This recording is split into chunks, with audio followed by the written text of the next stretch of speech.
And we should be live. Welcome everyone to episode 3 of Bricks and Brits. This time, me, Brickitect, and CutTheKragle are joined by a very special guest by the name of Cy O'Connor. Hey, how's it going? Welcome, Cy. Thank you for coming on. If you guys want to know the backstory, Cy has been in the community for like a super long time with us. And I've wanted to stream with him. In fact, we were just talking. We were kind of having like a little mini party before this started here, and I was like, "Wait, we got to save some of this." And I mentioned to Cy, it was during the 8-hour Ninjago doc stream, and I was like, "We got to stream together." And I was going to come on his channel or here, and here he is filling in for Rogue, who is having a birthday party for his brother right now, so he couldn't make it. Wait, he's not like permanently gone? I thought we fired him. Oh yeah, I forgot the other story. So everyone hated Rogue so much that we had to fire him after 2 episodes, and Cy has now replaced him permanently. Yes! So we've upgraded the show after 2 episodes. I mean, let's face it, anything would be an upgrade over Rogue. No, poor Rogue's here. Okay, so you guys should probably know, I think I might have mentioned this in the first episode, but Kragle and Rogue have this relationship where they go back and forth like they don't like each other, but they're like BFFs, just so you know. Also, Rogue is here, so you're going to make him cry in the chat. If I don't make Rogue cry at least once a day, then I've not fulfilled like my life's ambition. That is true too. I should also apologize as well that my camera's on. Cy came on with his camera on and I felt inspired, so you guys have to look at me. If you want to look at something much prettier than this, just look over on the right side of your screen there where Cy is, and you'll be much better off. Should we mention though, this is Bricks and Brits, and I was supposed to be the only person that's not from the UK on here necessarily. Yeah. Cy is here. I mean, I had to describe to you, didn't I? Like the difference between Great Britain and England, and also the difference between Great Britain and United Kingdom. Yes. So we call it Bricks and Brits, but you say it's the United Kingdom, which includes Northern Ireland, where Britain is normally just England, Scotland, and Wales. Correct. But then we've got Cy O'Connor, who's from the Republic of Ireland, which is neither Great Britain or United Kingdom. Have we lost all of the professionality that we had here? But it does say Bricks and Brits, so you could say that he's on the brick side of things. I'm representing the Brits, you know. So he does have a Lego logo on his shirt, so I feel like he fits in perfectly here. Yeah. Cy, do you want to? Oh, go ahead, Craig. I was just saying, I just realized that Cy probably looks like what I did if I cut my hair and like shave my beard off. Awesome. Cy looks like what I should probably look like. I need to get rid of that on here. I think I would look better if I were to go with the Cy look personally. Yeah. I don't know. I think you're looking quite distinguished now. I like it. Mrs. Brickitect is getting on me about the beard, but it's just begun. I need something substantial here. Like it's beard jealousy. Women get jealous because they can't grow a beard. I know. I feel like my thoughts on it, and I have no idea why this is becoming a topic, but this is but I feel like when you don't have much hair to work with, you got to have something that shows your personality, and I feel like a beard can be that thing, right? Yeah. Or glasses, because you can just draw attention to the glasses, and you look interested. Really? Oh, I see. Oh, I like that idea. Yeah, it makes you look intelligent. It does. Yeah. We look it, but I can use any help that I can get in any way. So if anyone has any recommendations, I appreciate it. Should we have Cy talk about who he is and what he's all about? Cy's relatively new to YouTube, but he's been around for a long time, but he just started making videos rather recently. Do you want to tell everyone? They already know who we are, but they got to find out who Cy is. So, okay, basically, I have been collecting Lego for about 7 years. I got into Lego basically because we're in Tesco one day, as you probably all heard Rogue and Kragle talk about. Tesco is a supermarket. So we were in the pots and pans aisle, and Series 11 CMF collectible minifigures had come out, and I liked them, and I said, I'm going down here to have a look, and I have the kids with me, and we'll see if the kids like them. If they like them, I'll take whatever is left over if they get doubles. So that grew into me being a collector of minifigures, which grew into me wanting the Flash minifigure. It only came in one set. I bought that, became a Lego collector, and it grew from there, and I turned into a Lego menagerie, really. But since the lockdown, I decided, well, what happened was I always wanted to do a Lego channel, and I always said to the wife, is it okay? And she was like, yeah, go on, do it. And I said, I will. And this guy here, it was always, if you want to make a Lego channel, make a Lego channel. If you want to, and every week it seemed like Greg was like, do it. I'm doing it. So I did it, and here I am 4 months later, and I'm having a laugh. It's brilliant. That's awesome. Wow. I love two parts to your story. I love the fact that Lego became a gateway drug, basically, and I love that you asked the wife for permission. I was going to say that. It's like, please, can I just? You're a smart man. Yeah, you'll get a if you don't ask. Exactly. And now looking behind you, there, it looks like you've gone a little crazy. Yeah, big time. I was making fun of Cy for his 501st battle pack that he has over there. I know you guys can just see a small fraction of it there, and I was hoping that he'd come on and tell you guys just how terrible of a set that is, because I watched this Greg's gardening tips guy, and he said it was pretty bad. So I mean, let's face it. What would you rather? Would you rather the 501st battle pack or some nice juicy tomatoes? It's not even a question. Not even a question. Battle pack. No, I'm excited about getting that set. I have some plans for a review on it that I think could be really funny for people to enjoy, and it's going to involve some tomatoes, by the way. Oh man, I just had to get my hands on one. Apparently, there's people out there, and I know I was just shocked to hear this. There's people out there that really want that set. Apparently, yeah. Have you heard about that, Cy? The tomato battle pack, yeah. Yeah, it's like what? Why are people wanting this thing? A tomato battle pack would be amazing, or tomato. I'll assimilate for the day. A tomato battle pack. Yeah, no, I mean, here in Ireland, so you could get the 501st battle pack for a long time in Smith's toy store. Again, probably you've heard of Smith's, but even the next day we went in and there was a trolley and there was a pile of them. So I took a photograph, put it on Instagram, and everyone was like, "Oh my God, are they yours?" I was like, "Oh my God, no."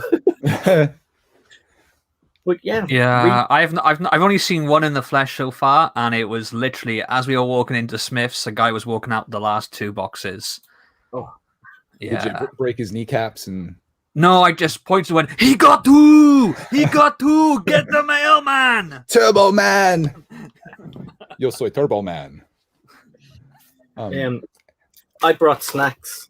Oh, Cy, you are living the life, my friend. Not only does he have a 501st battle pack, but for those of you that may be listening to this in the future, because I forgot to mention last week that this is available everywhere that podcasts are available. If you don't want to sit and watch, you can listen. Cy just showed himself off some fingers of the chocolate variety. Some of the greatest things. You mentioned that. He showed off some fingers. He just showed it. He has 10 of them apparently. Wow. He keeps impressing us here. Well, this is a good topic. Does he have 10 or does he have 8 and 2 thumbs? Oh, there's a question. There you go. They're all there. They're all there. All these. What were we speculating on the other day? There was some type of body part. We're trying to determine if it's its own thing, or I can't remember what it was. Thumbs? We get into some weird conversations, it seems. Was that on one of the group chats? Or yeah, I feel like it. We were talking about, I don't know if it was like is butt legs or is legs butt. I don't know. I don't know if it was that or I know what it was. We were talking about the whole thing with Splash on Disney Plus, where they had CG'd away her ass cracks, where it literally went back to legs. Back to legs. Does butt exist, or is butt legs? It's who knows? This is what you signed up for when you came in today. Like, this is the conversation, and you're like, I'm never coming back here again at this point. This is my kind of conversation, so let's bring it on. Welcome to the madhouse. Oh boy! Speaking of triggering people, do you think it's time, Kragle? Should we trigger everybody from the UK right now with my lack of knowledge? We mean, what did Rogue call it? Kragle's quiz. We've got to find a better name than that for it. Kragle's quiz. It could be with it's Kuiz. So Kragle's quiz. Oh, that's just going to trigger people who can't spell or can't spell. I don't know. They're like, I thought that was how you spelled it. Okay, let's get on with do it. Oh boy! Right then, we'll start off with something fairly easy. Okay. Question 1: what is a ginger nut? A ginger nut is a crazy redheaded man. Ginger nut. Is that your final answer? Final answer, not phoning a friend on this one. Well, I'm sorry to say that is incorrect. It's so close, though. Okay. A ginger nut is a kind of biscuit, or as in the US, you would say cookie. Okay. And it's flavored with powdered ginger and a variety of other spices. It's sometimes known in Canada, United States, as a ginger snap. Oh, a ginger snap. Okay. Yeah, we call them ginger nuts over here. I get it. Okay, so the snap. I don't think either of those things really works very well. The snap or the nut. It's really just a cookie, right? It does Yeah, snap we would though say- when you cook it or when you Because that's break the into thing. it. Over here, we would say biscuit. Cookie, we only refer to chocolate chip sort of cookies, really. I kind of like Yeah. well, a biscuit for us is like a thing that you would put butter on, like Like a flour. scone, I think. We would call it a scone, maybe. I think we use scones as well, but I don't know. Yeah. Biscuit is more common, and cookie encompasses so much here, though. Like there's actually like a cookie aisle that you would go into at the grocery store, and that's everything. But you'd have biscuits. It's similar, like when you say candy, that can also mean chocolate. Whereas we don't use candy very much in the UK, but when we do, it normally refers to just like hard-boiled sweets or just like just basically like confectionery as opposed to chocolate, like just like licorice and stuff like that. Really. Okay, I get it. Yeah, it makes sense. Okay. Don't you have biscuits and gravy as well, though? Yeah, that confused me no end. I was like, why the hell are they putting gravy on their digestive biscuits? What's going on there? See, you can't do that. You can't call sweet you- biscuits, and you can't call biscuits biscuits. You got to You have can't two. put Bisto on friggin' bourbons and custard creams. What's wrong with you people? I wish I knew half of what you were talking about. Right now. I'm glad that's not the next question, by the way. Well, the next question is a doozy. Okay. Translate the phrase, I'm cream crackered and that's no lie. I'm cream crackered, and that's no lie. Let's see. What would it be if you were cream crackered? It sounds like it's obviously not something that you'd want to be, right? You don't want to be cream crackered. Does it mean that you are you're embarrassed? Does it mean like you had a pie in your face, so you got cream crackered? I'm embarrassed. Okay. What is it? Do you want to keep guessing, or Does it mean that you're angry? I can go through every emotion. I just can go through every single emotion you can think of. Angry, sad, happy, embarrassed. I don't know. It's more of a feeling than an emotion. Yeah. It's more of a feeling. Yeah. Does it mean you're angry then? Like, man, I'm cream crackered and I'm coming. Not for that you. kind of feeling, no. That guy bought the last 501st Battle Pack, and I am cream crackered right now. What is it, Kraggle? I don't know. So I would say the official translation is I am very tired, honestly. I'm tired? Yeah, because cream crackered is kind of basically Cockney rhyming slang for knackered. And knackered is basically like a slang or a colloquialism for being tired, like extremely tired. Like when you're really aching and you just have no energy left, you're knackered or cream crackered. And people often add, and that's no lie, when they're saying like basically honestly. So this is like Inception level. You're going from like one phrase that kind of sounds like another and just going down into the rabbit hole of words here. Yeah. We do that. Man, this is making me cream crackered. God, I'm such a poser. Right, and so last time you got the first two questions wrong, and you got the third right. Oh, the pressure is on. I will say though, the whole knackered thing, I've never even used the phrase knackered. But yeah, I picked a hard one there for you. Okay, I appreciate that. I think it's fun. I'm learning from this too. This one is a good one. What is TV pickup? TV pickup. Mm-hmm. Oh, even Sai doesn't know this one. Sai doesn't see. Sai's been exposed. This might be only mainland Britain. I think this might apply to TV pickup. I'm looking through the chat to see if anybody can give me a hint. I can't get them all wrong. TV pickup. Okay. Brickitect, tell me what it is. Oh, it's obviously not when you actually pick up a TV, because that would be too simple. No. TV pickup. Does it revolve around a television? Oh, a teaser's life has heard of it. Isn't that your daughter? Yeah, I've heard of it. So your daughter's heard of it, and you haven't. What is it? TV pickup. Okay, it's not one of those channels on Sky, obviously. Okay. I got it. No, Is it when you don't pay for cable, but you're just using an antenna to pick up television stations? No. Oh, come on! It's so perfect. Okay. I thought you could be an American. You were gonna go down something like do with pickup trucks or something because you love those in the States. No. No. So actually, TV pickup occurs during breaks in popular television programs when there is a large surge in demand for electricity caused by the simultaneous boiling of kettles and the opening of fridge doors by millions of people at the same time. It happens quite often with things like Coronation Street, which is kind of basically like one of the most watched programs in the UK. But also during like football, what you would call soccer matches, there was one I can't remember in the 90s. There was like a semi-final that England was in, and during the halftime television commercial, they had a massive power surge because so many people went and turned the kettle on at the same time to boil the kettle for a cup of tea. That's hilarious. So yeah, in the UK, we actually have to take into account when people might all boil the kettle for a cup of tea at the same time. Like, not everyone go at once. Supply for the country. That's crazy. It's amazing that so many people are interested in the same thing that they would all go and do that same activity too. I mean, for the most part, up until very recently, we only had 5 TV channels. So yeah, wow, yeah. So, that's like the opposite here. Like we have like 680, and it's like you can't even watch that many. So like, why? Yeah. Fascinating. I mean, this is educational to me, and I think the chat's having fun with it too. I do see someone says I hate Coronation Street. I'm assuming that is like a soap opera of sorts. It is, yeah. It's the longest running soap opera, I think, in history. Wow. Yeah, it's been going since 60s, early 60s. There's one actor who's literally been in it since the very first episode as well. How many times has that person died and come back? What, in real life? Or No. they Well, just keep bringing him back. Possibly in real life, but in the show. You know how soap opera is and all the drama that happens in it and such. I don't know, but he slept with like, I don't know, 100 people or something. I mean, I can see why people watch it then. The thing with the soap operas is that there's only like 2 or 3, maybe 4 stories at most. They just repeat them with different characters every year, you know? Right. Sort of like movies. All movies kind of follow the same. We were talking about this a little bit last night. Jim Blade was talking about how he wanted like a villain to actually win in a movie and how that's probably never going to happen, but it would be kind of a fun turn of events, right? Yeah, but then I started like listing off some films where the villain did actually win. He hadn't seen any of them.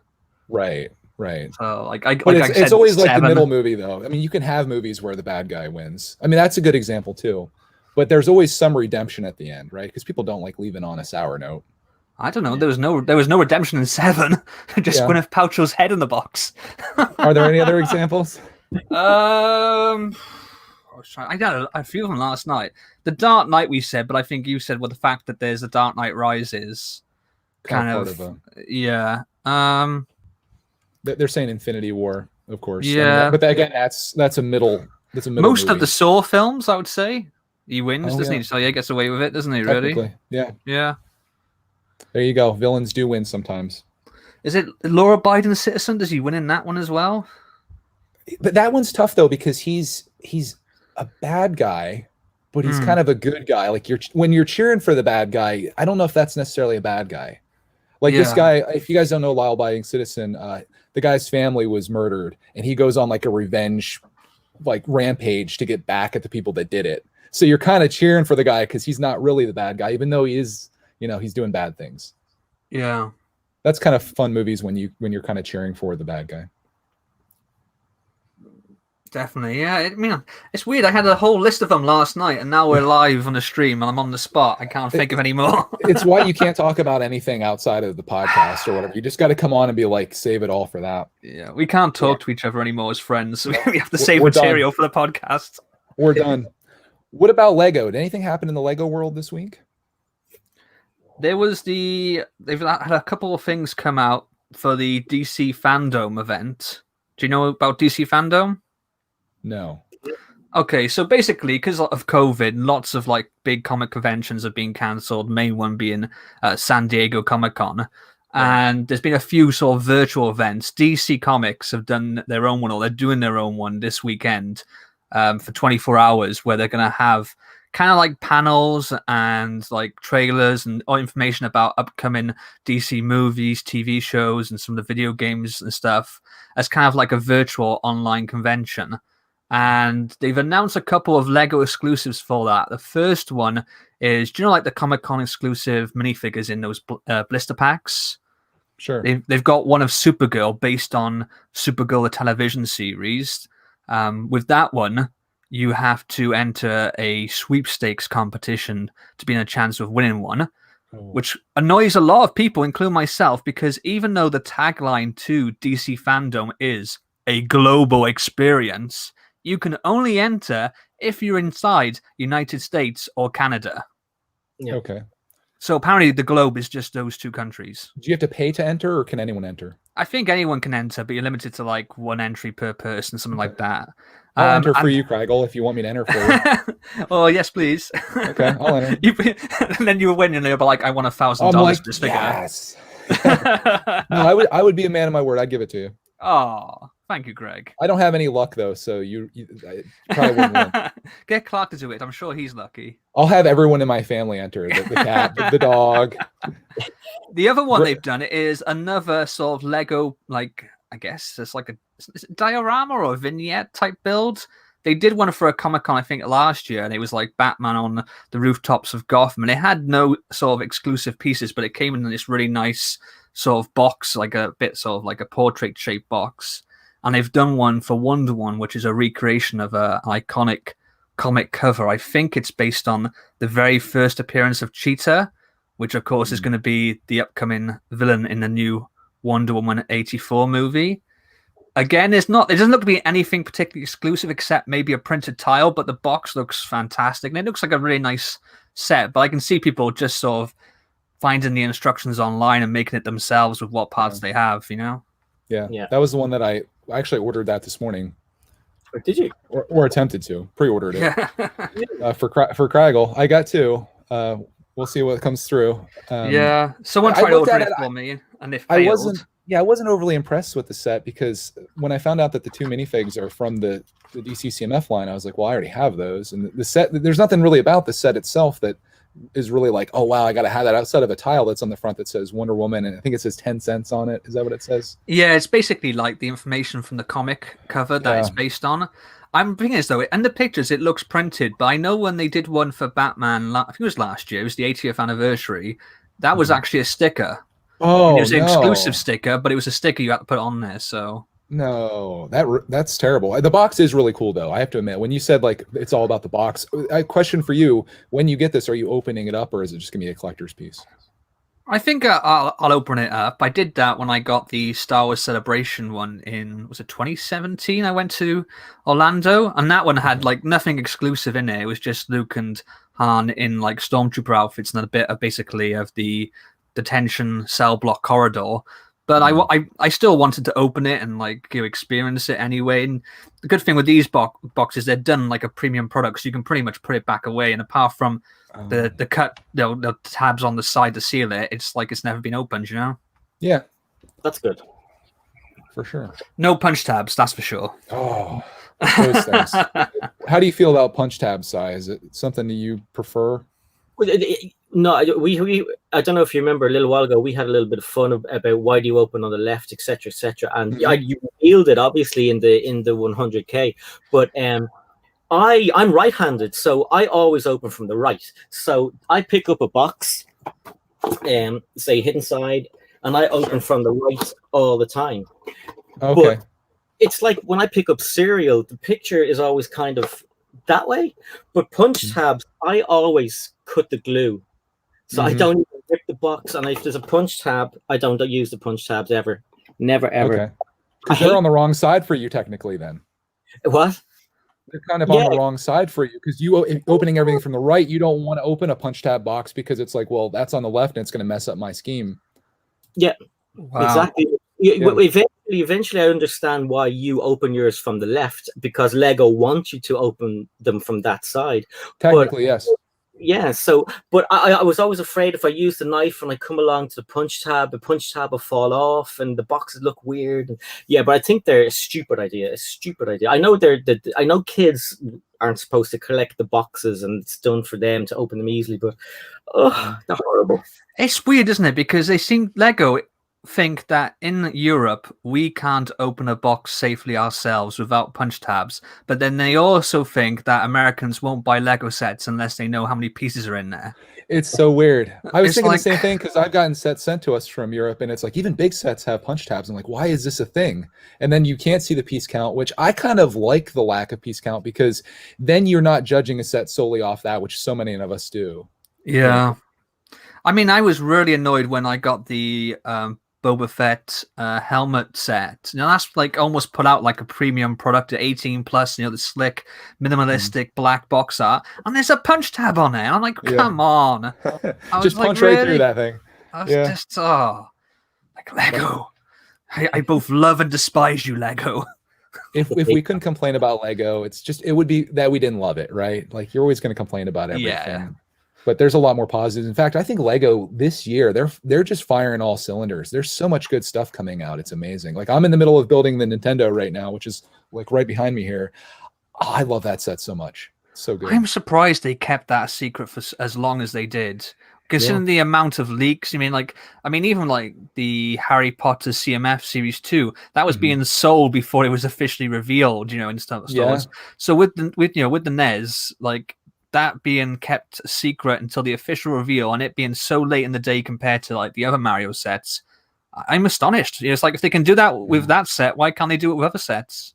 Yeah, I agree. I'm kind of shocked this Nintendo thing didn't happen 30 years ago, honestly. Like you think about when the Nintendo was like a massive thing, like in the late 80s, maybe even early 90s. Why didn't the Lego NES come out or NES, as you guys say? Why didn't that come out in 1990? Although then it would have been just a straight up like gray box with studs all over it. So I'm kind of happy that it happened now, but it's just so crazy. This partnership took so long to come together. I was going to say, that's one thing I noticed in America. You don't say NES, you say NES. NES. It's like, just save time and say NES. Where's the Z coming at, though? Or the Z? NES. Why not NES? You say NES. NES. Yeah. Where's the Z? Oh, I think it comes more. I think what happened is when they brought out the Super Nintendo Entertainment System, it was called the SNES. And like then people start referring to the one before it as the NES. Okay, so I think that's where it sort of come from. Regardless, amazing consoles. I'm going to talk, I think tomorrow on Missing Pieces, I won't bore you guys with my thoughts on Lego Super Mario, but we got into that this week, and it's crazy the replay value of that set, the starter course. Like we build sets all the time, and we sit them down, you know, you move on to the next thing. That thing, Clark, is still taking the course and making new stuff and playing through it. It's wild. Oh, there's Mario. Oh, when he's turned off, he's something else, though. There he is. Someone said that's what they view in their nightmares when Mario's turned off. Yeah. Well, Generic Studies raised a good point here. He says, I do sometimes wonder if Lego allows certain sets to leak to build hype. It's good marketing, isn't it? Yeah. Right? Although sometimes I feel like the fact that they get so angry with some people for like covering the leaks and stuff that I don't know. I feel like part of me would say like if it was any other company, then yeah, of course they have. But with Lego, I think it's mainly just a lack of control in certain areas of the business, maybe. Yeah.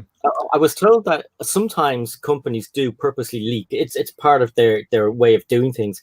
But Lego are extremely strict, and people who have leaked stuff have been fired in the past 12 months.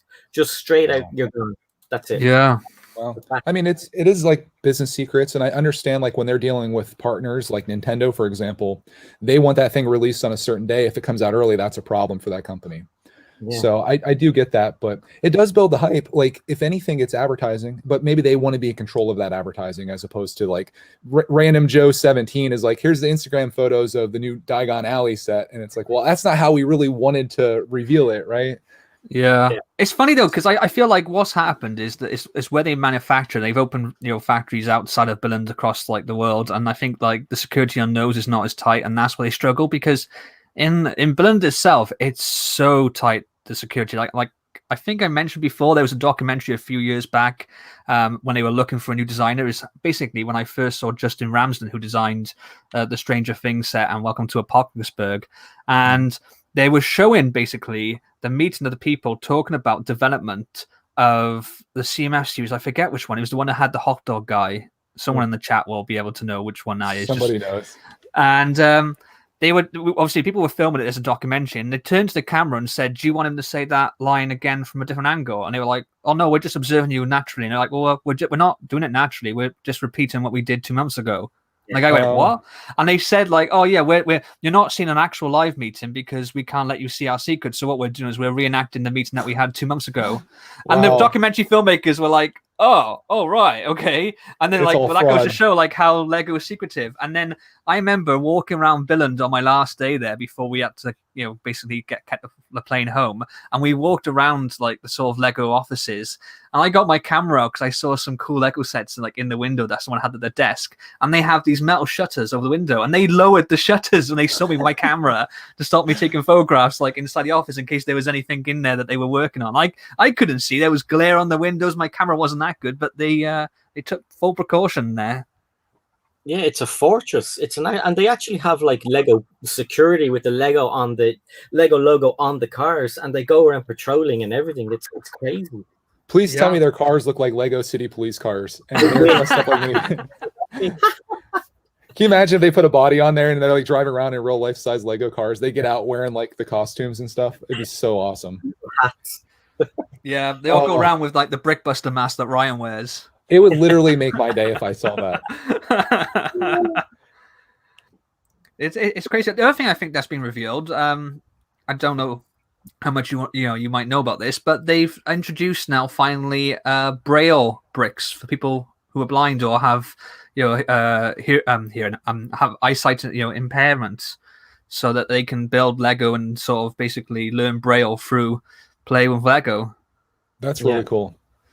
Yeah, I thought it was fantastic. It just it's another way of getting someone into the hobby that might have difficulties. I mean, I remember reading somewhere that someone was saying, like, surely they can feel the difference between bricks. But I thought, yeah, but if you can just run your thumb over the top and feel what brick it is, as if reading, it's much quicker. Like we just look by sight. If you've got to hold it in your hands and feel all the edges and count the studs, in your head, it's so much easier for them if they have the Braille marking on there. And what Lego are also saying is that they could use this for children or for people who have become blind in later life to teach them Braille, so they learn Braille through Lego, which I think is a fantastic thing.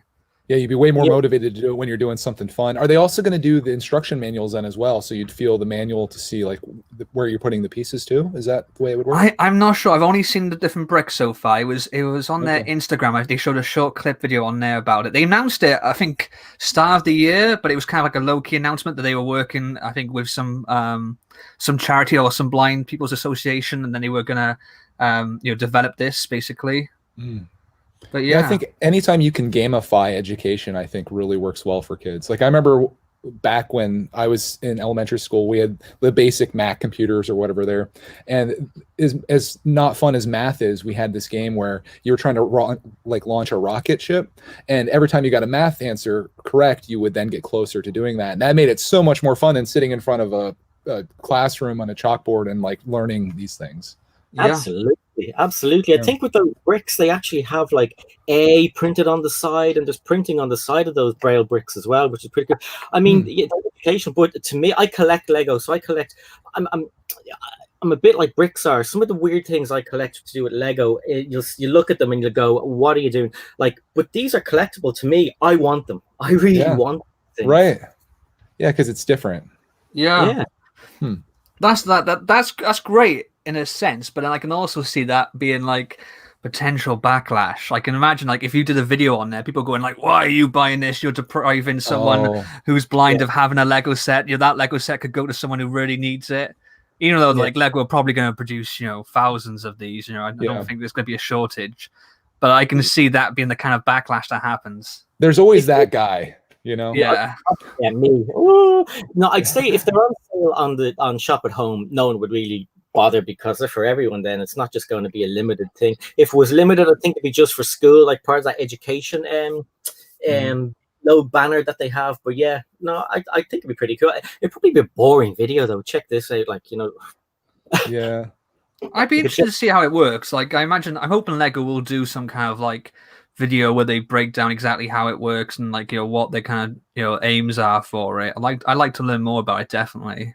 Yeah, Lego seems to be really good at tutorials as well, like that Mario thing from last week when they showed how it actually works, because that was the big thing I was thinking with Mario when it came out. I was like, well, how do we figure out how to play with this thing? They did such a good job with the videos and stuff that's on there, so I definitely think Lego they're doing everything right now as far as I'm concerned. I wouldn't say everything right. They've done a lot of good stuff. There is that one thing that happened recently that I wasn't 100% agreement with, but You know, I understand sometimes when pressures come down on you, you have to make decisions that you wouldn't necessarily want to make. I just don't know what you're talking about now. What are we The talking Osprey. about? Oh, okay, right, yeah. Yeah. I mean, I was just thinking in general the stuff that we all sort of go, how many days since last nonsense, you know? But Yeah, 0. I guess I'm just super happy with the sets they're putting out, and that's like, you can complain about anything you want, but if you're happy with the products that you're enjoying, what more do you really have to complain about? You know? No, they just aren't they? I think it's part and parcel of being passionate about something is that you're gonna complain. Like I remember, like when I was complaining about Star Wars or something, and someone's like, "You're a massive Star Wars fan. Like, how can you say a single bad word against it?" And it's like because you love Star it. Wars. Yeah, you Yeah, know, I get it. it's something that you're passionate about. Then I think you will, you know, you almost have higher expectations of it than someone who's just a casual watcher who goes, "Yeah, that was all right. Yeah, nothing bad about it. Nothing, you know." Like, oh, Rise of Skywalker, good movie. Plus, of course, as I mentioned before, we're British and we love a good grumble. You know, we love a little bit of moan. Yeah. Is that true? Is that the same in Ireland, Si? Yeah, of course. Yeah. I mean, give out about everything from the weather to the price of bread to look at your man down the road cutting the grass on a Sunday. Gee. I think this may be universal everywhere because we like to complain here quite a bit as well. So yeah, I think it's just a thing. Oh, we've got a donation here. We've got a donation from I See Dead People 35 who says, "Loving the stream. You guys are great." Well, thank you so much. Thank you. Thank you. Thank you. Should we turn it over to the chat to see what these guys want to talk about? Yeah, we can. You guys have any? If you have any topics or anything, unless you guys have anything that you want to discuss further, I should say that we go into these without really any kind of outline or anything. We just kind of converse and see what things turn into, and I find that that's a fun way to do things. Yep. But we also like to get the chat involved too. I mean, just on the topic of moaning or grumbling, I think the British have turned it into a fine art form. I feel like we like to grumble, but we don't like to complain, if that makes sense. I get it. We're moan to each other and go, "Oh, you're not terrible." But in terms of actually going up and complaining about service or something, that's not something that we kind of almost shy away from it as a country. Whereas America, I feel a lot more because outspoken. And I think because you do the whole tipping culture, so you tip for service and stuff like that, that you want more from it. Whereas with us, we go, "Oh well, it only costs so much. We're not going to bother complaining. We just have a grumble amongst ourselves about it." You know. Is it because you think maybe you guys are more kind than we are to each other? So you might to yourself. Well, those are your words, not mine. I will say, and this, I'm not blowing smoke or anything, but all the people that I've interacted with that are from the UK and Ireland, they're good people. Like I've had nothing but good experiences, and I feel like I know Kragle has kind of told me differently, but I feel like if I went over there, everything would be really great. But he's like, well, maybe not so much. It could just be. I think you have this image in your head of an episode of Simpsons when you come over and everyone will be like Mary Poppins or Dick Van Dyke, you know? Yeah, exactly. But everyone's been so good and nice, and it's I you think about New York City, you think about everyone being grumbly and angry and harshness. But then you said you went to New York City and everybody was really nice to you. So it's I don't know, maybe it's just I had in Manhattan in particular. Everyone there was so helpful. They bent over backwards to help people. They were welcoming. They were kind. It was when I went to Orlando that people treated me like dirt. Florida man. Yeah. I think Ryan must have said, "Look, this guy Crackle's coming over. This is his picture. Just give him the absolute worst time of his life." Never mind the fact that I didn't know Ryan back then, but I'm sure he had something to do with it. We'll put this in the theory book with Rogan becoming a Brick Bro UK. Yeah. When I was growing up, I always wanted to be American because just in the movies, Americans looked great and they were so nice, and America was amazing. I mean, even New York, to me, in my mind, New Yorkers are extremely friendly and really nice. But I think it's a holiday thing. When you go, or vacation thing, if you go somewhere, you're having the best 2 weeks of your life and everyone's so nice to you because you're paying. But if you live in the country, you're going to be like, "Oh, get me out of here, please." You know what I mean? Right. But no, I've always wanted to be American, and I wanted to live. I still do. Wouldn't mind it. Maybe somewhere upstate New York or somewhere. It's I think Greg lives in a beautiful part and all that. So though he tells me it's cold, I always see him going down to the creek and racing the RC cars in the sunshine. You don't know the meaning of the word cold. Come live in Wales. For 3 months, it's awesome. Yeah. We have weather that will bend your nipples. I get it. But it's like those winter months, I'd like to not be cold. I just like the warm temperatures. I woke up one morning and it was so cold the flame of my lighter froze. Wales is cold. It's colder than Dublin. Yeah, it's wet as well. Speaking I remember of people, I watched that, but go ahead, go on. There was a comment here from Generic Stud. He actually went to Cardiff to go to the Lego store, and he said the people there were incredibly polite. So Kragle wasn't there apparently. I'm kidding. They're good people in my local Lego store. I know most of them on like first name basis, so they're good people there. See, this confirms people from the UK. Good people. I was just going to say on the topic of weather, I remember a while back there was an advert on TV for Welsh lamb, and it started off saying, in Wales we don't mind a bit of rain because it makes the ground better, which then makes our lamb better. And I used to say, we don't mind a bit of rain, we've got no freaking say in the matter, we have to like not mind it, otherwise we'd all go freaking crazy, you know. They're trying to brainwash you. Yeah, you like the rain. We like the rain in Wales, we do. Hey, at least you don't have droughts, you don't have fires. No, we had a flood earlier on this year though. Okay, there you go. You don't like the rain then. I mean, it is 2020, so anything's possible. Oh, I hate to say like what's next, but what's next, you know? I mean, we're almost through August, so I think we might actually survive this, but I don't know. That's still a long time. See, now you've gone and jinxed it. Now, like, the locusts fly if through the world my ends face. now, it's your fault, Greg. It might as well at this point. It feels we like were we're 4 months like left of the year, and then someone had to go, I think we're gonna make it. And that's you think about 4 months before like March when all this started happening. Everything seemed good then too. So maybe things are actually good now and it's just going to progressively get worse. I don't know. I don't know. Anyway, I've distracted enough long enough. Let's have a look at the chat, shall we? See what people want to talk about. Anybody have any amazing topics or comments or questions or anything that even if we've already talked about or haven't talked about, throw it out there if you want to. I see a lot of people saying how nice people are in various areas here. So someone says, just a question, what do you think about Fall Guys? Seems like a game that you guys and Clark would like. Yeah, I've actually played it. Have either of you played Fall Guys? I don't think Kragle has. No. My daughter, she's in the chat, AT's his life. Hey, she's asked me to play with her, and I'll give it a shot. I was watching Ash and Flash play the other night, and it looks crazy. It looks like my kind of thing. I'm not a Fall Guy person, but this looks a little bit better. So I'm going to give it a go. And she live streams a little bit, so I'm going to jump on with her and get killed all the time because young people are better than me. Yeah, if anybody is, if you don't know what Fall Guys is, essentially it's like a battle royale game in a sense that you're trying to get from objective A to B in most cases, or trying to do some type of match. And they start out with 60 people, and that slowly starts whittling down as you go through. And you got to be one of the first 40 people to get through like checkpoint 1, and then you're one of 20 people, and so forth. Like, I'm making this very simple, but that's what it is. And most of it is just trying to make moving or trying to get through obstacles and such. And it's sweeping the nation right now. It's free on PlayStation if you have PlayStation Plus. I played it with my nephews a few weeks ago, and it was really fun. Like, we had some good laughs. I don't know about the staying power of this in the way that like a Fortnite has existed for years and been super popular, but for right now this is a big thing, and I would certainly like to play more of it. I tried it last night, but I got my butt handed to me pretty well. So you'll have fun with it though, Si, I think, if you try it out, but I don't know how long it'll hold your attention for. Yeah, I was just saying, whenever I hear people saying Fall Guy, I think of that old TV show with the guy off the Bionic Man. Yeah, Lee Majors. See, yeah, side knows. I was telling Greg knows about this, and he was like, no. And it's an American TV show, and I'm like telling the American about it. I'm like, he was a stunt man, but used to solve crime as well. And it was the guy off the Bionic Man. He's like, the Bionic Man? What's that? I was like, the $1 Million Man, you know, like Lee Majors in Scrooge.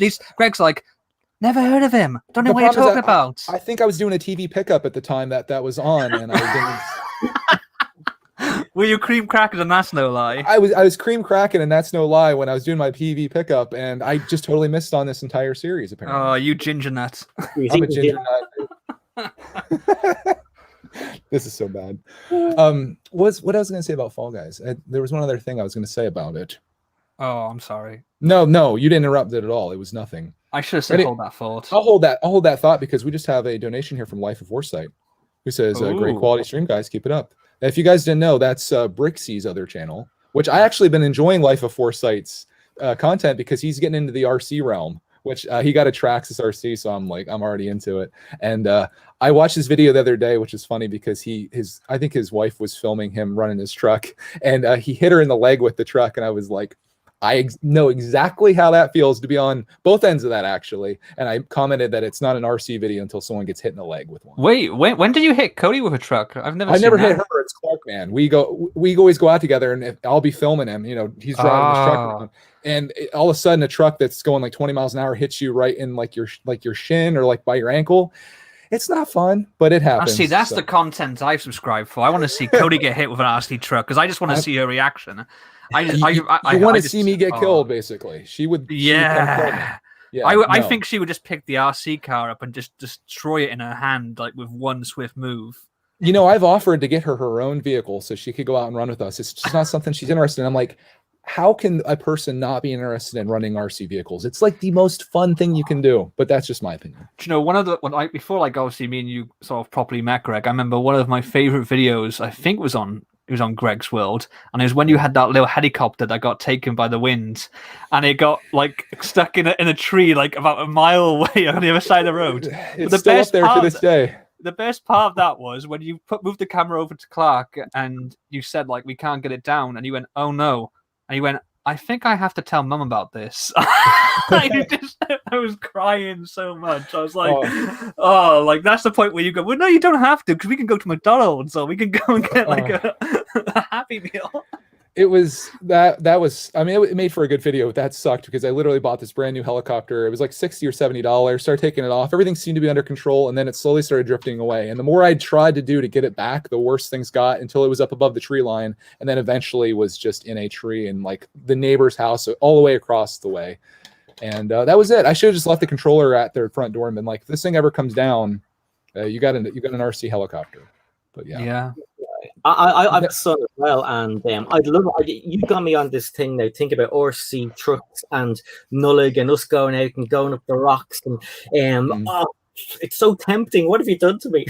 I know that's why I don't watch Kragle's Funko Pop videos, because I know I'm going to start collecting these things. Come over to the Funko Pop side, you want to. I think the problem is anytime you watch somebody that's passionate about something, sometimes that passion can be like contagious, and then you start getting into it as well. Like when the crocodile train came out, I had no interest in it at all. I was like, it looks like a poop train. And then Brickstar did a video on it, who's a train lover. And by the time I was done watching his video, I was like, I'm going to go buy this now. But I couldn't because it was out of stock. But that's all it takes is for you to watch somebody that really loves what they do, and then you're in. Well, it shows you like how like companies like Lego, I think, don't fully appreciate the power that people on YouTube do. When you follow someone and you're interested in that person, and then you have this enthusiasm for a product, that can make all the difference. Obviously they send some free stuff out, but I still feel like a lot of companies don't fully appreciate the impact that it can have. You can have a TV commercial and pay an actor and a director and all that kind of stuff, and people know it's fake, but when they see someone who's really enjoying something and getting pleasure out of it, getting fun out of it, is passionate about it, that is worth like 100 commercials. I'd hate to bring this up again, but Lan, hope you're listening to this, because that was it was the reason I didn't get in, basically, is because I make videos with my son. And it was like that isn't necessarily what they're looking for in terms of advertising their products. And I'm like, I show I'll say this. I watched Just Too Good's review of the Mario thing, and I thought it was super good. Like, that was a fantastic review of the starter course. But what is it like to play with it with someone that's in the age demographic that it's intended for? And that's where I think a channel like mine can be helpful in that regard. But I get it. It's fine. But I don't know. I feel like there's a space for everybody, and maybe informative stuff works really well, and sometimes the entertainment stuff does too. And it's just goes down to what you prefer. Yeah, I cancelled my pre-order for the starter course because what I saw first, I said I really want this, and then I was like, oh, I don't think I really need this in my life. And then I saw Justin's video, and I was like, oh my god, I need this so much. What have I done? Yeah. But yeah, no, I'm easily influenced. I think I'm a marketing person's dream person. You're like, I'll take it. I'll take 10. I'll take one of those. No, but I mean, like, when you said about that, Greg, obviously we don't want to get too hung up on this topic of the LAN, but I remember like when they said that, I just didn't get that, because like you said, like your audience primarily is people Clark's age and people Sure. your age. So children and parents. So on the one hand, you're getting the advertisement to children, and they go, "I want to play with that," just like Clark does. And then you're also getting the adults who can see the experience they have, both the children, but also as a parent with that child. I would have thought that'd be a marketing dream, basically. But yeah. It's okay though. I mean, it's not going to stop me from doing what I love to do. It was it would have been a cool thing, and for me more so than anything, it would have been like an honor, I suppose. Like it'd be an honor to be a part of it.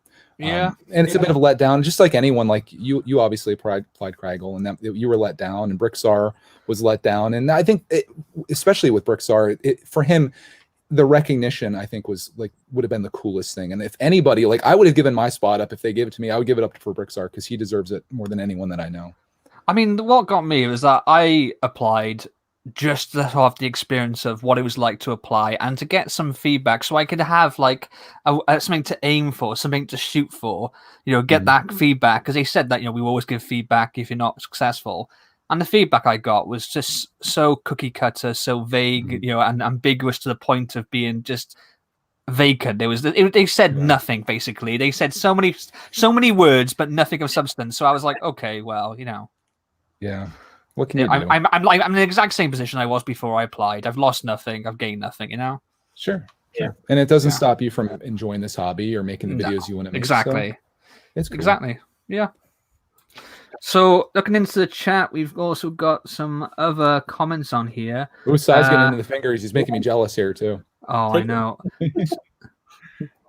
We got something about what are your thoughts on the new Lego City main square set from Emerald Bricks 8? I love it. I think it's brilliant.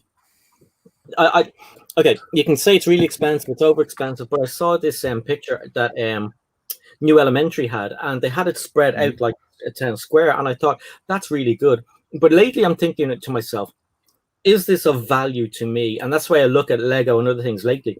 And sometimes that would be of value to me, even though it's okay. The wife is in the chat as well. Even though it's 200 quid, it's 200 euros and $200, and it's brilliant. It's great. It's I want to start a Lego City at some stage when we win the lottery, and it's amazing. And the tram, I have one of I'm pointing up there for people who can't see onto one of the shelves. I have one of the older ones with the orange tram, and I think it's just really, really good. And if you think of, is it of value to me, rather than just thinking it's too expensive, it's a load of rubbish, really. But yeah, I love it. I think that's a really great way of thinking of things. Like, don't look at the pieces, don't look at the price, look at the thing and be like, what would I pay for that, and how much would I get out of it? And then if you look at that price and it's like, well, I can't justify that, then so be it. But if it, like the Nintendo for me was like, I would pay $300 for that set. I saw it was $230, instant win. The piano, I'm like, yeah, that's like $150 for me. That's $350. So I'm like, yeah, I'm out. So it's easy as that. I don't need to know if it's 16,000 pieces for $50 or if it's $16,000 for 50 pieces. It's just, it is what it is, right? Yeah, we've also got another donation here as well. Oh, wow. Thank you, Matthew. Matthew donated $2.99. He said, for Clark's Minecraft 21137 fund. You should see this, kids. I think that's the giant mountain cave one. The $600. Yeah, we need like a second train table too now, I think, for that, because we have 3 sets that need to go into Minecraft World that it's just like we got to start building up. This is like New York City, and we got to start making Minecraft skyscrapers at this point. Like Coruscant and Star Wars, they just keep on building the levels on top. It's cool. It's cool. And like so many of the sets that we have, people have sent us from their old collections and stuff, which is awesome, because I don't know if you've ever gone back and tried finding Minecraft sets from like 2017, 2016, 2015. They are ungodly expensive. Really? No, but I have tried going back and getting the Pirates of the Caribbean sets from 2011. Try going back and getting original pirate sets from like the 80s and 90s. I can't, because Rogues bought them all. He bought them all, and then he decided that he didn't want to do that. He wants to be into Disney instead. When you see like a little pack that's just like one of the pirates, a treasure chest, and a monkey that's like $40, that's when you realize that you're probably out of your price range here for buying these kind of things. Hey, oh, look at that. There's Captain Jack. You never know what size is going to pull out there. Wow. Okay, Kragle. Wow. Yeah, did you see Bricks actually did a video recently, and he had what I guess would be the equivalent to a classic battle pack. It was 5 figures, and like it would have like an accessory rather than a build. And there was one that was the pirates and sort of like I guess the British Navy, and one that was like I guess sheriffs and Robin Hood and his merry men type thing, the forest men. And I was like, oh, that I would love those, but. Those alone, just one of those would probably be the same price as like the NES set. It's just ridiculous. And he had it in the boxes. They weren't like sealed boxes, I don't think, but they were like in quite good condition. The old yellow boxes that say Legoland on them and stuff, Lego system. Oh wow, yeah, but they did look pretty. Yeah, I believe it. It's you really have to be into it if you're going to go back in time and collect Lego. You have to be committed and be like, well, I'm just going to pay it. That's what it's going to take. Or you have to be a really good burglar. Yes. Or find a garage sale. Or what do you call them? A boot sale? Is that what they're? Car boot sale, yeah. Yeah, you just got to. Oh, I can't use that question next week. Let's cross that off the list. I would have known that one. Who's giving you this inside knowledge? There was 2 questions. Who are you talking to? What is a loft and what is a boot sale? I would have gotten those 2. Outside of that, ginger nuts and all this other stuff, I just can't. But it's fun. What's the furthest you'd go back to get a Lego set? Like, what would be an old, how far? Like, I mean, I've got Paradisa here. Nice. Still in the box, but they're expensive. And again, Justin got just too good. It's your fault. He's driving up the prices. No, he got me into them. The thing is, though, you'll probably find this as well. It's harder for us because we have, in terms of just size, we're a smaller country. There's less of them here. Like around the same time I got into collecting the Pirates of the Caribbean sets, I think Ryan did as well. Because he watched them on there, and he was getting the set sealed for the same price that I could find them like open and used. It was true. And it's because there's just more in that country. Because obviously there was more manufacturers sent over because it's a bigger country, there's more people. But it just gets so frustrating because you can find them cheap, like online from America, but then you have to pay shipping, and we have import taxes and customs, and it just think about it where you're living. If you had like 3,000 mile radius or say 1,500 mile radius, if you're right in the center of area that you could buy sets from without really paying any crazy shipping costs, it'd be pretty amazing. Yeah, definitely. Speaking of old sets, though, I thought this comment was really good. This is from Just Build It, who says, we need a new theme called Lego History, where Lego goes back in time and remakes old Lego sets. Yeah. I'd be all over that. Definitely. Even if they charged a premium on it, I'd be in. I think that there's definitely a market for that. I know they kind of do that sometimes, like when they did the Taj Mahal. I think there was one extra piece in there, and like there's a set that's almost a re-release of Star Wars one. I think it's like based on the final battle between Vader, Luke, and Palpatine. It is a remake, but it's more of a re-release than a remake. But if they just literally went back and did new versions, or not even new versions, but like I said, like a reproduced version of an old classic set, like classic space, classic castle, I think they would sell so well. There's definitely, they can't just say Lego's just for kids. There's definitely a massive adult like fan base out there, and they've kind of acknowledged that a little bit. If you look at like the Pirates of Barracuda Bay, the packaging on that is done like the old classic Lego pirate stuff. Do you know what I mean? And that made so many people happy. And if you imagine if they did a series like that, you go into Lego store and you have a section that had like, Forestman, it had castle, pirates, space, and in that old style packaging, I guarantee you they would sell. Capturing all these adults that were once kids that love these things and now have disposable income to spend money on Lego. It's such a good market. And I think that's the Nintendo, basically. It's adults that are buying that set. And it's the kids of the 80s and 90s that love that stuff. And they want to recapture. That's the whole reason I'm in Lego, is because I want to recapture that childhood love that I had, where life was simple and you sat down with your pieces and you built and had a great time. And everybody wants that again. And this is a great gateway to get back to that time. Yeah. Come on, Lego, do it. And charge it. You could charge crazy amounts for it too. Why is it? I feel like Lego has like the worst ideas team, because we as fans always seem to come up with better ideas that Lego don't do, and we're like, if you do this, you will have money because all of us will buy it. And they're like, no, we're not going to do that. We're going to do something else. I mean, granted, you get occasional things like the 501st Battle Pack. What was that? That was like $2.5 almost 3 years of campaigning. You know, I guess they've done Lego Nintendo now, but not exactly how people wanted it, although it does seem to be quite fun. But it's just like, Lego, just give the people what they want and they will give you money. Come on. Imagine having a company where you manufacture these things and you had all these customers coming to you saying, this is the thing that I really, really want and I will give you the money for that.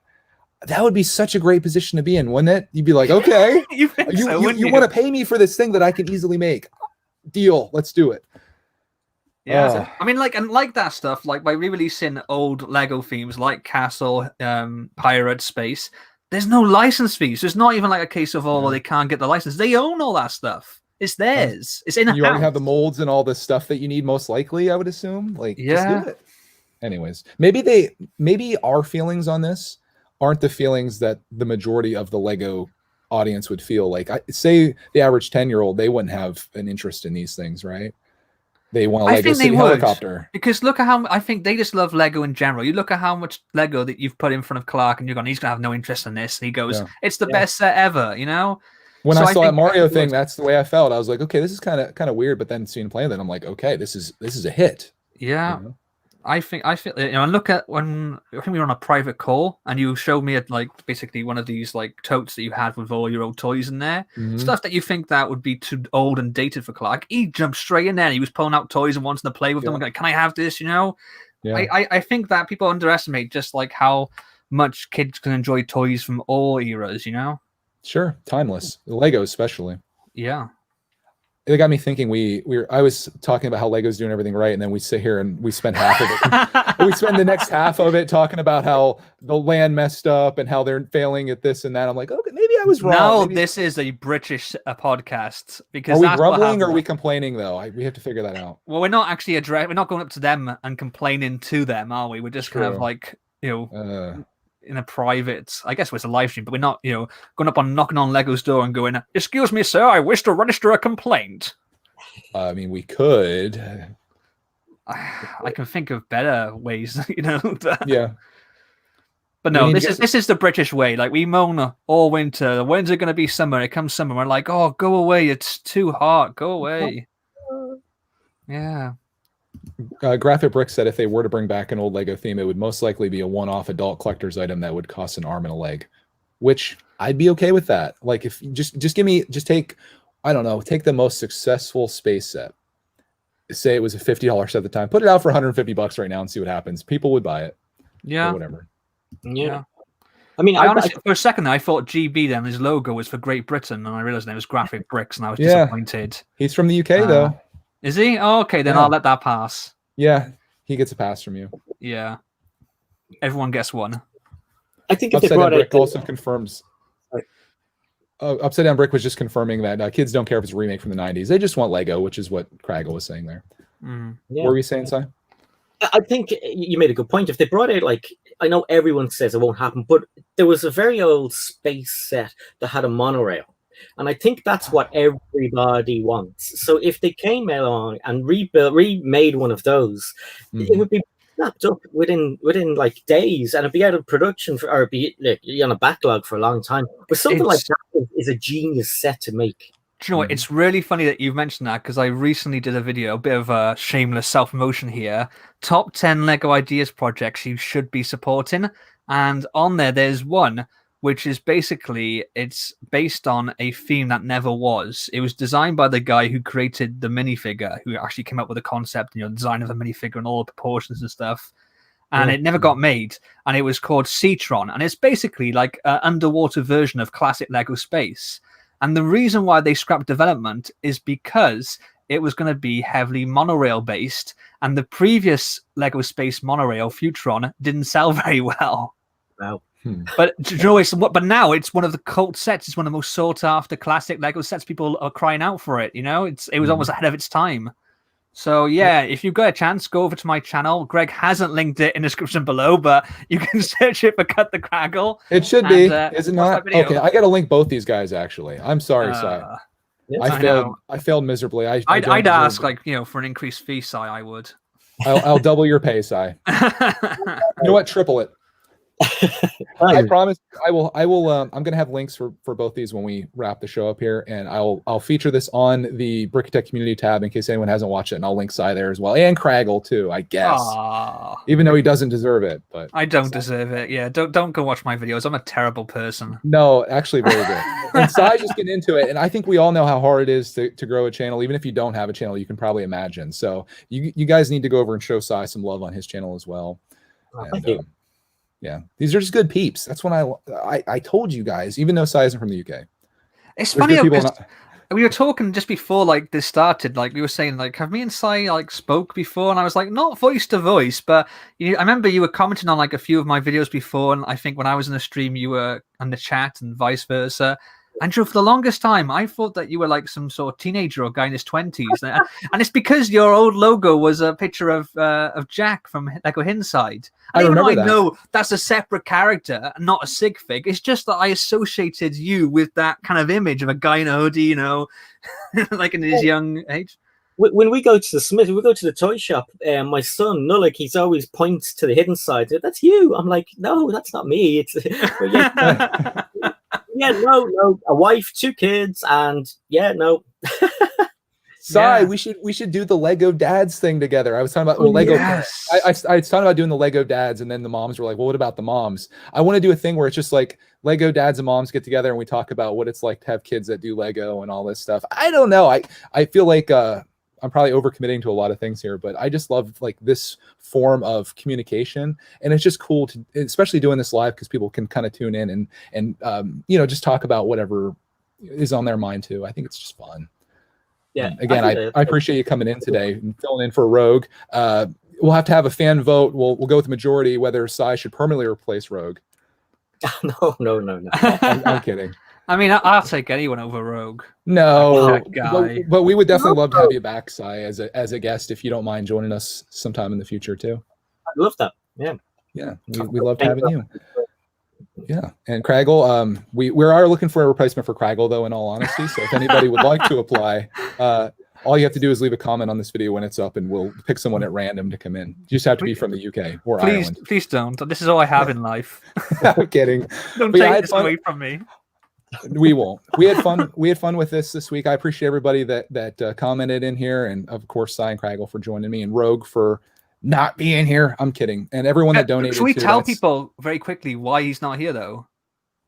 Is it because he's bringing back Brick Bros UK? Was that? Well, he said that he is going to a birthday party for his brother. And I remember I had a theory that he was actually one of the Brick Bros UK, because when they start making videos is around the same time Rogue come back. Plus his name, Rogue, he's gone Rogue Runner. He's running away from his brother. Now we know he actually has a brother. So next week, the episodes will be back with Brick Bros UK as our guest, Rogue and his brother. Absolute clickbait. What do you? The Return of Brick Bros UK, episode 4, and it's just Rogue and his brother here. Jinblade wants to replace Kragle. No. Oh boy, we'll do a fan vote for that too. Your opinion is wrong. I mean, I can be Jinblade. He only says like 4 phrases. Your opinion's Shut wrong. up, BFAB. Absolutely not. So, Cy, any opinion you have, Jinblade would tell you you're wrong, even if it's just something that you think. So, no, I've actually been in the chat on Jinblade's live streams before, and we've agreed on a lot of Ninjago stuff. So, I think I'm okay. Oh, so in that case, then we won't have you back on here, Cy. If you say that Ninjago's awesome. Oh, any friend of Jinblade? Never again. No. Yeah. You're done. I'm kidding, of course, but I forgot to ask Cy what my important question. Mm-hmm. Do we have time? Can I ask some question quickly? Yeah, go ahead. We'll do rapid fire on Cy here. Okay. Cy. Yeah. What is your favorite cheese? Oh, not this. Oh, does it have to be one? Well, you can have a couple if you want. Okay. I like Swiss, I like Brie, and I like red cheddar. Okay. Wow, you just impressed Kragle. He's like, okay, I like this guy. I hope you're not. Those are all cheeses. Don't ask him the question though. Whatever you do, don't ask him the question. Oh, the fourth question. Oh, you can ask him. Go ahead. We'll wrap this up with Cy answering these questions. The fourth one though is a doozy, so stick around. So what was the second one? I forget. It was. Was it dinosaurs or? Oh yeah, what is your favorite dinosaur? Is the second question. Favorite dinosaur? I like pterodactyls. Are they classed as Technically not a dinosaur, but okay. Come on, Kraggle. I like the baryonyx. Is that how you pronounce it? Baryonyx, yeah. Okay, yeah. Okay. Question 3. What is the airspeed velocity of an unladen swallow? Oh man, what? 40 knots.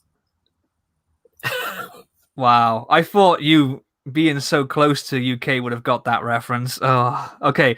And It's question from Monty Python, right? That's right, yeah. Because today on the Patreon call, Jenny told me all about this, and I need to watch that movie in order to be able to answer your question properly. And question 4 is the one that Greg hates. Would you rather eat chocolate flavored poo or poo flavored chocolate? Okay. Chocolate flavored poo? Okay. And on that bombshell, so we end things. Oh, no. There's no win there, but That's your title. Cy O'Connor would rather eat chocolate flavored poo. Yeah, it tastes nice. So what? We eat stuff that comes from animals anyway. So milk comes from animals. Yeah. Can you imagine what the guy was doing when he first discovered you could milk a cow? Yeah. What? Yeah. This is literally what this podcast or stream has become, and I love it. This is why I love doing this. I want to thank everybody for joining us here. Cy, of course, for joining us. I'll have links down below to Cy and Kraggle and Rogue's stuff down below and on the community tab as well. So thank you all for joining us, and I guess we'll see you same time, same place next week if this is going to become a thing that we're doing. Bye-bye. I guess it is. Bye. I don't know what the question was. Missing you already.